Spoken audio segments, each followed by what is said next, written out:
Nangyayari? Hindi lang naman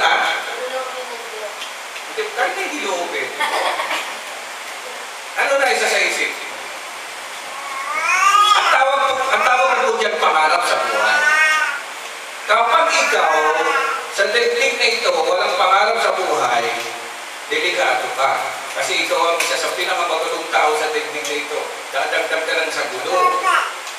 Okay? Oh. Ano ang pangarap mo? Kayo isa lang.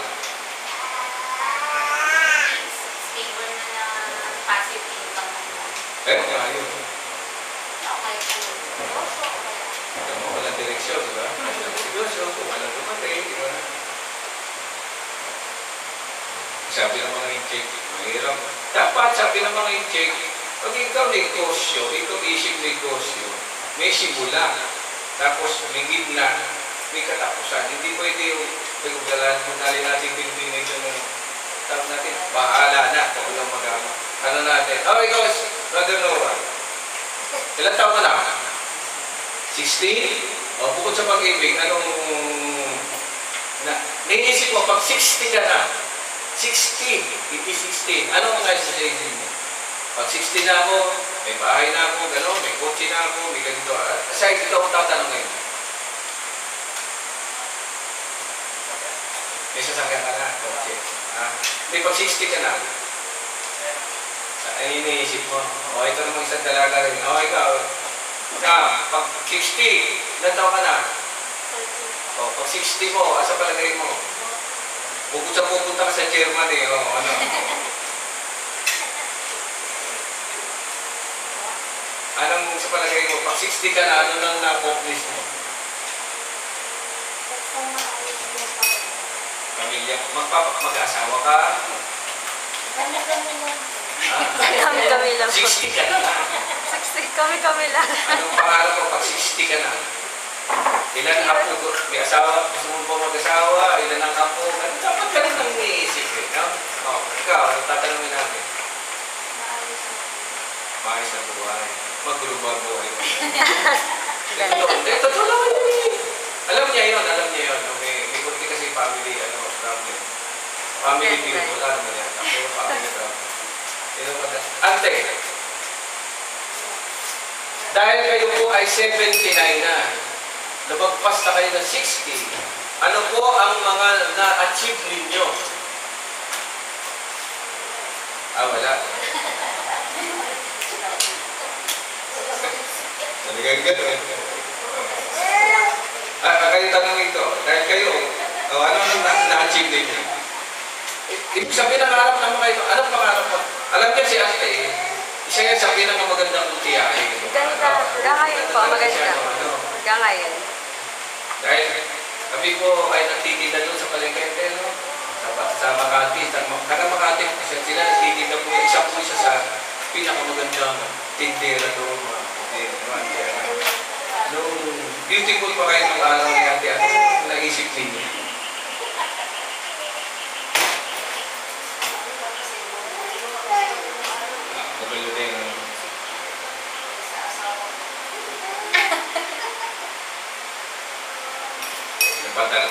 Ikaw ka!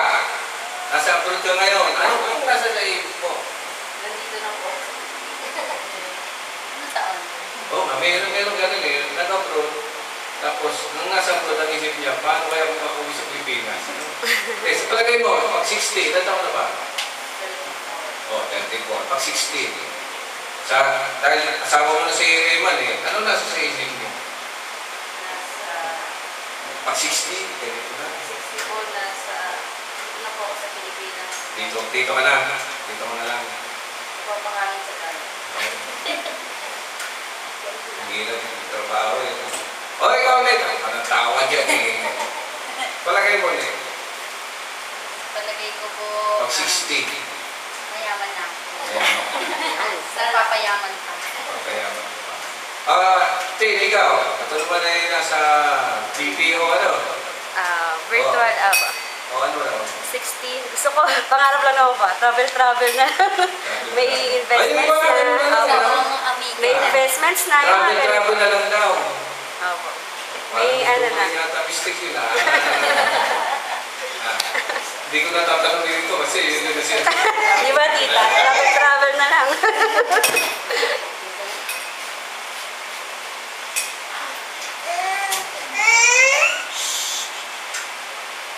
Pare-pareho tayong niligaw ng Panginoong Diyos. Pero iba-iba ang isip natin pagdating sa buhay. Kaya nagkakaroon tuloy ng simple competition. No? Hindi nyo napapansin, hindi natin napapansin. Simple competition na magkaminsan dahil sa may sarili-sarili tayong pangarap. Kumikilis tayo ng pansarili lamang natin. Ito ay isang analysis based sa buhay natin at sa salita ng Diyos. Noong nilikha si Adan ng Panginoong Diyos, kumpleto na siya. Ano po? Ang kulang niya lang talaga yung mamahalin niya, kaya kinrelate si Eva, galing po ito sa kanya. Ang trabaho ni Eva at ni Adan, magtulungan sapagkat sa pagtutulungan yun, mapupulpin nila yung pinangarap, yung ibinigay sa kanila ng Diyos na buhay. With one exception, at alam natin ito, at dito marami kong question, meron lang batas ang Panginoon, huwag mo lang kakainin yung prutas na yun kasi mamamatay kayo. What do you mean by the word you will die? Die or death means not the end pala. Death means separation. Ito lang ang pala ito dinigin. Ang kamatayan, hindi po nagkatapos sa buhay natin. Ito ay naghihiwalay. Ang kanyang epekto may hiwalay. At nung kinain nga ni Eva at Adan yung pinagawa ng Panginoon, nahiwalay sila sa Panginoong Diyos. Amen. At nung nahiwalay sila sa Panginoong Diyos, yun pala ang pinakamalaking problema natin. Dahil nga, at nahiwalay ka sa Panginoong Diyos, bahala ka na sa buhay. Kasi nung una, ang Diyos na nagbibigay ng lahat. Nung umiwalay ka sa Diyos, sa'yo na lahat manggagaling. Na mahirap ito intindihin. Maraming filosofiya ang kukontra sa ganitong klase ng ng pag-iisip. Kaya nga, wala nang tayo pinanganak, kasi wala na tayo sa Panginoon Diyos, wala na. Ang kasama natin, ang pamilya natin, at kung sino-sino mga tao na hindi natin kinaalam, mag-iingay kayo dyan mga kapatid. Ang buhay natin kumikilos na lang ng gano'n. Amen? Palagi tayo nakikipag-compete sa kapwa natin. Kaya ako sinabi yan, katulad ng binanggitin nyo kanina, mga kapatid, wala tayong magagawa, iba-iba tayo ng intensyon at pangarap sa buhay. Nagiging competition ng buhay, which literally dapat hindi ganun ang mangyari din, dahil wala namang may control sa atin ang buhay natin. Mapupunta niya minsan, ganito ang pinag-aralan mo sa eskwelahan, iba trabaho mo. Maganda sana kung pinag-aralan to, nurse, naging nurse talaga. Amen? Ay yung iba nagtapos ng college, ng commerce, o kung ano, iba naman ang naging trabaho. So, nahilito sila mga kapatid. Well, dahil doon nagkakaroon pa rin ng continual competition, at itong pinakamasaklap sa competition na ito, hindi nagiging isa ang bawat isa sa atin. Nagkakanya-kanya talaga mga kapatid. At ito ang reality ng buhay natin. Okay? Ito yung nakalimutan natin. So, wala na tayong magagawa. So, sa pamamagitan mga kapatid ng analysis at pag-aaral ng mga pangyayari sa buhay natin, ano ngayon ang gagawin mo? Basta ninyo, kahit sa loob ng isang pamilya, magkakapatid kayo. Amen? Iisa magulang na isang nalikata. Pero bakit sa loob ng isang pamilya nagkakaroon pa rin ng competition, ng alitan, ng away? Samantalang iisa naman ang pinanggalingan ninyo. Bakit hindi magkasundo ang isip? Hindi magkasundo ang puso? Saan ka kukuha ngayon ng sagot? Sino rito ang broken family? Mabigat, di ba? May nanay ka, pero wala kang tatay. May tatay ka, pero wala kang nanay. Meron kang matanda at nanay, hindi mo pala siya kasal. Meron palang kasal, yung pala, dalawa naman pala sila. Ganun ang dami. At habang titingnan nyo ang statistics sa kasalukuyan, wala na pong gusto mag-asawa. Yan ang wala na. Sabi ko ilang ba anak mo? 3. Ilang taon na? 38 po. Ay, 28. 30 at saka 32. Sabi, ilan na po mo? Wala po. Matatanda na lang, wala po. Wala pong gusto mag-asawa. At sa trend na ngayon, wala na eh. Parang happy-happy na lang. Ganito na lang. Date-date na lang. Kape-kape. Ganun na lang nangyari. Tapos, social media. So, wala na. Bagsak na ang original na design ng Diyos. But brothers and sisters, may solusyon po diyan sa kanyang problema. At ang solusyon na yan, sa akin kasi, pastor ako, ang solusyon na nakikita talaga sa Diyos. Of course, pag tinanong niyo yung iba naman ang solusyon nila. Psychologists, iba naman ang sasabihin nila. But when it comes to God, mga kapatid, ito tandaan natin, ang lumalang sa atin ng Panginoong Diyos, siya lang ang nakakaunawa kung ano at sino tayo. Tandaan po natin. Ano ang pangangailangan natin? Kaya nga yung John 3:16, sapagkat kayo na lamang ang pag-ibig ng Diyos. Diba? John 3:16, for God so loved the world. Pangkalahatan, mahal na yung nilikha niya, lahat yan mga kapatid, na nagkaroon man ng problema ang tao, sa kanya rin po ang solusyon. At anong solusyon? Sino sa inyo mga kapatid, mga kapatid? Well, anyway, alam ninyo yan. Anong solusyon?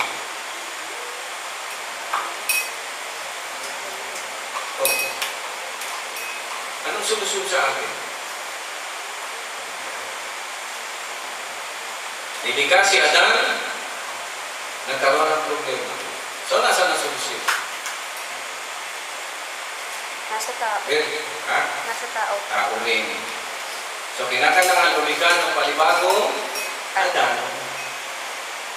at ituwid ang lahat ng mga pagkakamali. Brothers and sisters, ang pangalawang Adan o huling Adan na tinutukoy rito ay ang Panginoon Jesus. Amen? Hindi po tayo, ha? Siya po. Kasi pag binasa mo kasi ang Biblia, makikita mo na kahit maraming mabubuting tao para manunong time na yun,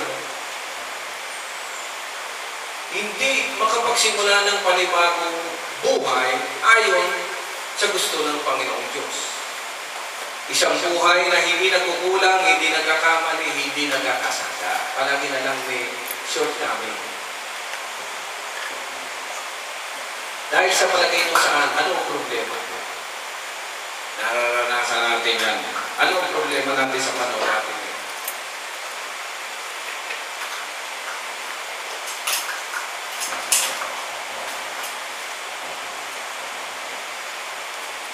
Oo, may problema pa rin natin. Anong problema natin? Ang terang sa naging problema natin.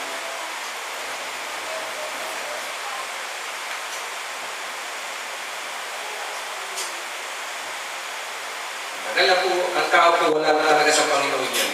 Tayo po ay lahi ni Adan, yung unang Adan na wala sa Panginoon. So ano ang nagiging problema? Ano ba nangyari kay Adan? Tandaan niyo, si Adan nabuhay ng 900 plus years. 900 plus years, ang haba. Pero sa buhay niya ngayon, hindi niya na naibalik yung dapat para sa Panginoong Diyos. Hindi na eh. Kasi nagkamali na siya. So, ano nangyari sa kanya?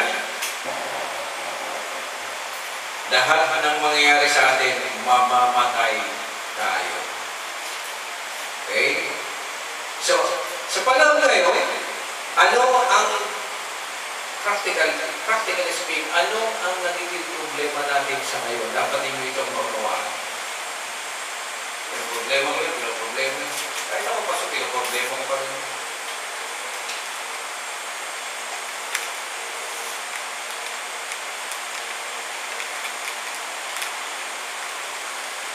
Hello. Hawakan niya yung katabi niya. Ano man? Nariyan pa ba yan?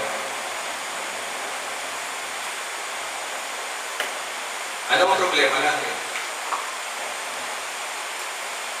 At ito rin ay problema ng marami ng kasalukuyan at ng kahit anong reliyon, mga kapatid. Ang lahat ng reliyon ay nabuo dahil dito para masolve ang problema ito.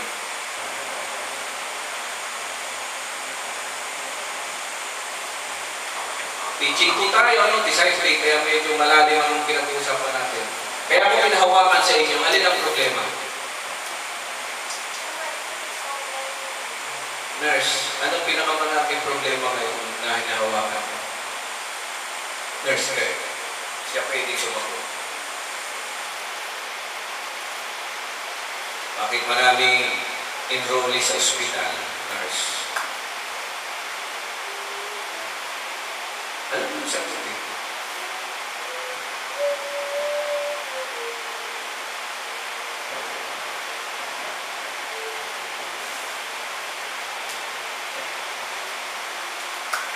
Ito ang problema nga natin. Ang katawan.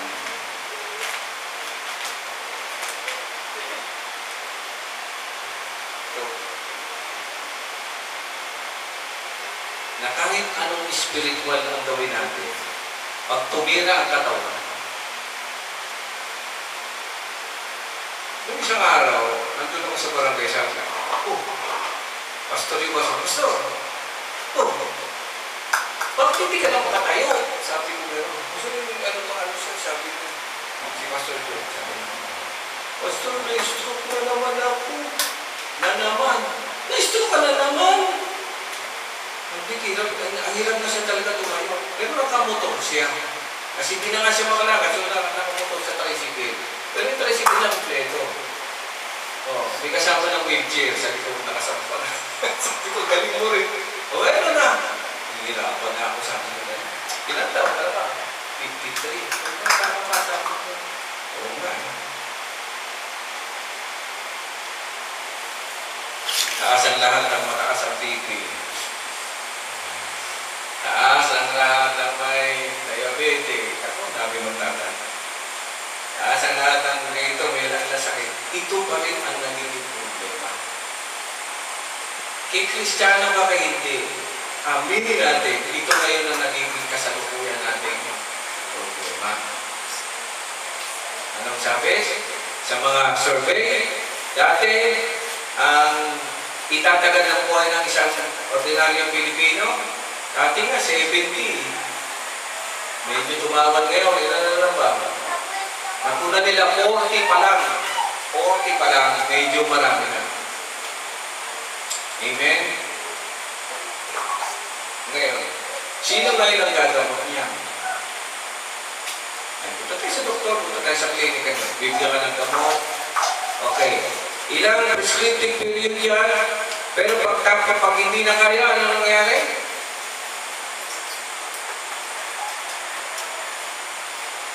Ano nangyari? Ano pong sakit ninyo ngayon? Mata. Ano po? Siya na lang? Siya na lang po nakakakita? Malabo na rin po. O, yung iba anong sakit po sa pera, sa bulsa. Ito pa rin eh. Naintindihan niyo mga kapatid. So, ano solusyon? Ha? Okay, yun ang sabi ng ano, i-change mo yung lifestyle. Anong lifestyle ang i-change mo? Habit ng pagkain? Exercise? Ano ba? Travel? Ano ba? Tama naman eh. Ano ba? O, ikaw, ano ba yung babae mo? Iwas stress? Okay. Marami solusyon. Amen. Hanapin ninyo yan sa Bible kung meron.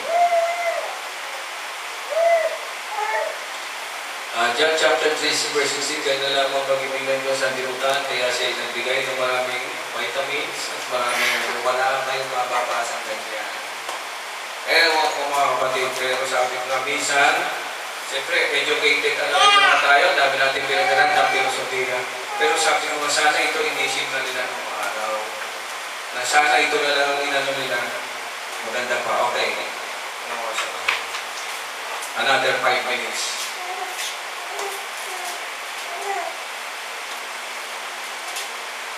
Sabi dito, at paulit-ulit na lang ako rito, mga kapatid.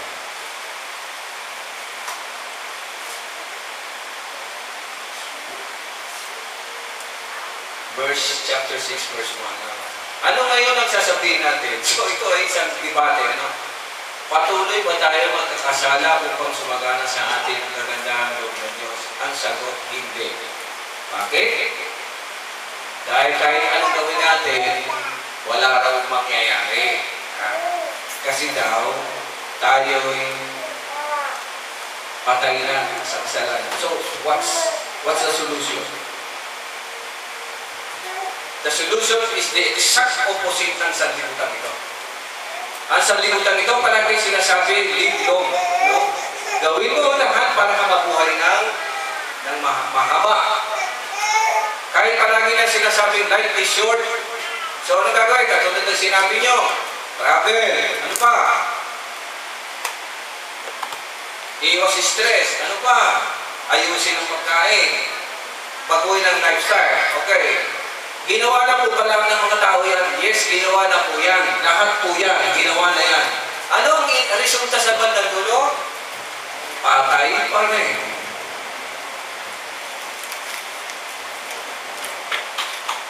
So what is the solution?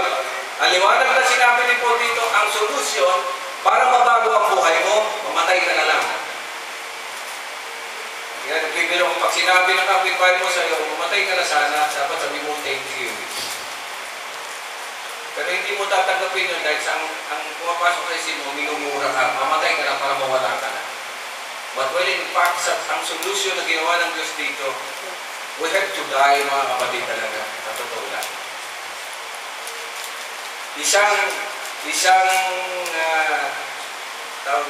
Isang sagot na hindi katanggap-tanggap sa sanlibutan ito. Pangatlong ulit ko na yata itong sinasabi. We have to die.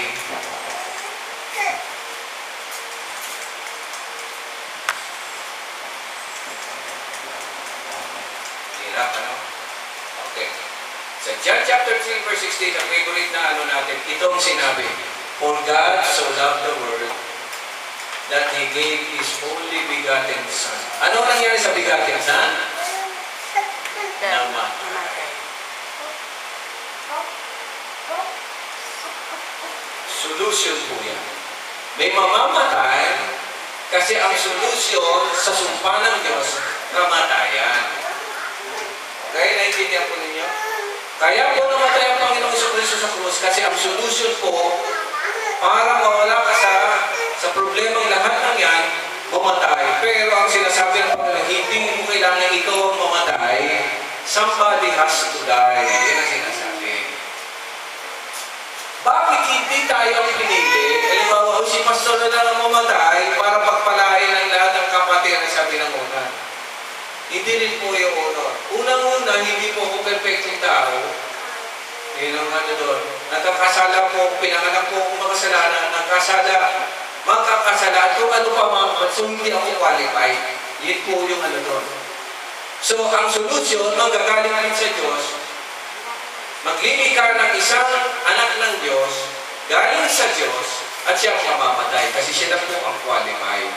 Kaya po nililiwanag ito, kasi tayo, mga Christian, palagi natin inagoy, namatay si Jesus para sa akin, may krus doon, nagpapadala sa akin ng kamatayan. Para na yun, nililiwag natin, yung kasi ang solusyon, mamatay ka sa dati mong pagkatao para magkaroon ka ng panibagong buhay.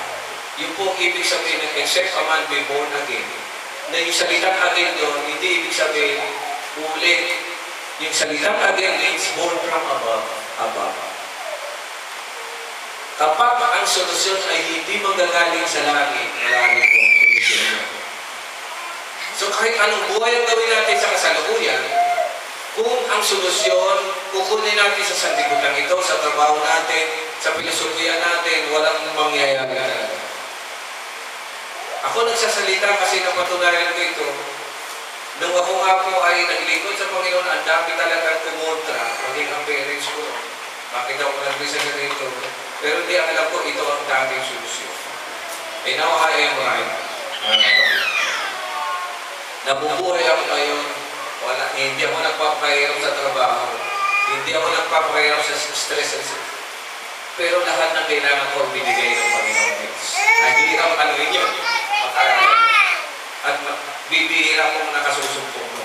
Pero kung nasumpungan ko, kaya ako nagsasalita ng ito, kinakailangan talaga sa Diyos magagaling ang solusyon. At ang unang solusyon, mamatay ka, pero huwag ka mag-alala, may namatay para sa iyo. Ang kinailangan mo lamang na manampalataya na sa'yo namatay para sa iyo, nang sa gaman ang buhay mo ay magkaroon ng pagbabago. At kapag patay ka na, huwag ka nang, hindi ka na matatakot sa kamatayan, dahil ka nang matay, wala ka ng problema. Kaya nga sa uling araw, hindi ka mo tatapusan, sa uling araw, babalik ang Panginoon sa Kristo. Amen? Babalik yan. Para tipunin ang lahat ng namatay para sa Kanya. Ang tawag natin yung pananampalataya sa kamatayan ng Panginoon sa Kristo. Dapat niyong intindihin, dahil ako napatunayan ko ito, kahit anong gawin ng isang tao sa buhay niya, mauuwi sa wala. Dahil hindi yan ang solusyon na ibinigay ng Panginoon Diyos. Whether we accept it or not, wala naman akong magagawa. Dahil talaga solusyon sa buhay na ito, ang kamatayan ng Panginoon sa Kristo para magkaroon sa ngayon ng buhay. Tama? Tandaan niya mga kapatid. Now, kung another covenant, kung titignan ninyo, nung nabuhay ang Panginoon sa Kristo, kinakailangan niya lang ng 33 years para mabuhay. Ng 33 years lang.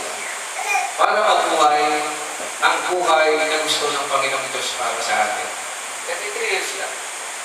Hindi mo na kailangan magpaka 60, magpaka 80, magpaka 20. Sabi ng Panginoon, hanggang 120, mamamatay ka na.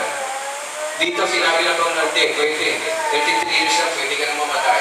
Pero ang kasunod doon, mabubuhay ka muli. Yun ang tunay mong buhay. Mas maganda po yun. Kaya mga kapatid, honestly, mas gusto ko yung buhay ko ngayon kaysa yung buhay ko noon. Pero hindi ako nagsisisi sa naging buhay ko rin noon kasi nag-aral din naman ako. Naging teacher, naging professional, nagtrabaho, nagkaroon ng maraming girlfriend, at kung ano pa, nagkaroon ng pamilya. Ito naman mga kapatid. Maganda pa, it is much better talaga ang buhay na nasa Panginoong Diyos. Kasi, babalik ka sa dati, siya nang bahala, siya nang magsusupply. At pag-uli mga kapatid, tandaan ninyo, kapag ang Diyos na ang magano sa itong buhay, wala nang pwedeng lumuha sa ito. Ito ang sabi sa Psalms 23, no? Ang Panginoon ang aking pastor, anong susunod na? Hindi ako mangangailangan. Lumakad man ako sa liling ng kamatayan, hindi ako matatakot. Kasi hindi problema yun ng tupa, problema yun ng pastor. Hindi ako matatakot kasi nandun yung pamalo at tungkod ng Panginoong Diyos. I-meditate niyo yan mga kapatid at makikita niyo mas masarap ang buhay na may guidance ng Panginoong Diyos. At sabi ron, sa bandang huli, sabi ron, bigyan mo kami ng aming kakanin sa araw-araw. At protektahan mo kami sa aming mga kaaway. At ako'y sasayo pagdating ng buhay na walang napakaganda. Yun po yung summary na dapat natin buhay natin. Ngayon, kung mabuhay man ninyo ay ngayon, andyan pa rin ang Panginoon. Pag-aralan ninyo ang takbo ng inyong buhay, makikita ninyo. Tandaan ninyo, tip na ito, kung gusto ninyo maayos ang buhay ninyo sa Panginoon ang talaga wala na. Do not depend on people, do not depend on companies, kahit saan, kasi gugulo na nagugulo. Dahil yung inyong dinidependahan ng mga tao, sira din ang kanilang buhay, wala rin direksyon ng kanilang buhay. Hindi rin ako magbabago sa inyo, kahit ako basta hindi po ako magbabago sa inyo. Ito natutunan ko, dapat direkta kayo sa Panginoong Diyos. Direkta po. No? It is a life between you and God. Walang makikialam dapat sa inyo. At pag may nakailam dyan, kahit ang mga religious people, ako, gugulo lang ang buhay mo. Kaya iba, kahit nilileo, so magulo pa rin. Nagkakaroon pa rin ang problema. Ang trabaho ng pastor, i-guide kayo paano kayo mapapalapit sa ating Panginoong Diyos. Yun po ang trabaho. Amen. Maraming salamat sa inyong pakikinig. Sana kahit kaunti, may nandyan sa inyong puso at isip. Sabalin niyo sa may panalangin ng Diyos.